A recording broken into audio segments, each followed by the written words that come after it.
Before we discuss the season opening series against the Carolina Hurricanes, Jay and I would be remiss if we did not touch on the big news that came out on Wednesday when forward Dylan Larkin was announced as the official 37th captain in the illustrious history of the Detroit Red Wings. Jason, you've been a Wings fan your entire life. How excited are you to see Larkin fill this role? Oh, very excited, Jen. I mean, it felt like a matter of when, not if, Dylan Larkin will be named captain of the Detroit Red Wings. He's only 24 years of age, but has been such a consummate pro over the past couple of seasons, which have not been pretty in Detroit. He's oftentimes been the one to face the media after those tough losses and answer those difficult questions. Now, Larkin grew up in Waterford, Michigan, so he knows about the names that have preceded him coming up as a Red Wings fan. I mean, you think of names like Gordie Howe in the Hall of Fame, Ted Lindsay, Sid Abel, and of course, Steve Yzerman. So, Dylan actually had the opportunity to chat with Ted Lindsay prior to Ted's passing. One of the pieces of advice that Ted gave him was that when you wear the Red Wing uniform,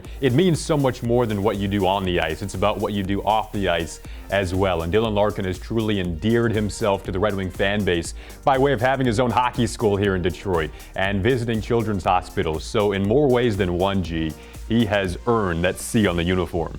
And he brings a lot onto the ice as well. As center of the top line, alongside forwards Anthony Mantha and Tyler Bertuzzi, Larkin definitely brings a lot to the table. Number one, his speed. During the 2016 NHL All-Star Weekend, he clocked just a shade over 13 seconds, which earned him the record for the single fastest lap within the league. He also has great playmaking abilities. For the last 2 seasons, he's led the Detroit Red Wings in assists. When we look at how he performed last season, prior to the pause during mid-March, he had 19 goals, he put up 53 points, and he also did that throughout the span of 71 games. Now, that is a bit of a drop compared to how he did in 2019, where he was able to put up 32 goals. However, he's going to have a very successful season, and I think he can really carry that momentum with them during these 56 games. And Jay, what's special about Larkin is that he has that insatiable appetite to always get better, and he even noted heading into Thursday's game against the Carolina Hurricanes that they need to get hot right out of the gate. And Jason,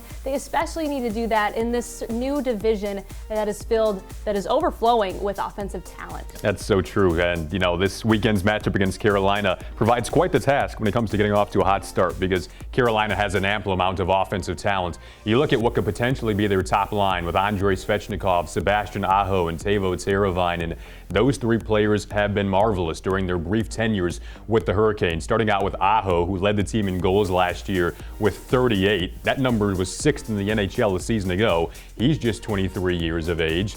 Andrei Svechnikov is 20 years old and coming off his first 60-point season. And Teravainen is an excellent playmaker at 48 assists to lead the Hurricanes a season ago. I expect that number to be right up there again this season. So the Wings defense, which struggled a season ago, will certainly be potentially on their heels if they can't get the puck out of their own zone in a timely fashion during this weekend series against Carolina. Right, and looking at the offensive side for the Detroit Red Wings, we've noticed that last season they really lacked scoring depth, and previously I did touch on Dylan Larkin and what he brings to the table, but really I think we should be focusing on that second line that we saw during training camps was filled of Zadina, Nemesnikov, and Fabry. Zadina has speed and a laser-like shot on the right wing. This could be the 21-year-old's first shot at consistent top 6 minutes if he does perform well. Fabry has moved over to center, which is the position he played during his junior career, and Nemesnikov is another capable scorer who had 17 goals last season with Colorado and Ottawa. Head coach Jeff Blashill said right off the bat that line was really good, and during their final day of training camp, they were able to collectively put in 2 goals. Yeah, G, I'm very excited for this opening series. I mean, 56 games, as you mentioned. Good thing and bad thing. Good thing because anything can happen. Bad thing because if you get off to a bad start, you're likely doomed, especially in a division like the Central. So we'll see how it plays out. Red Wings and Hurricanes playing a couple of times this weekend before they face the Columbus Blue Jackets.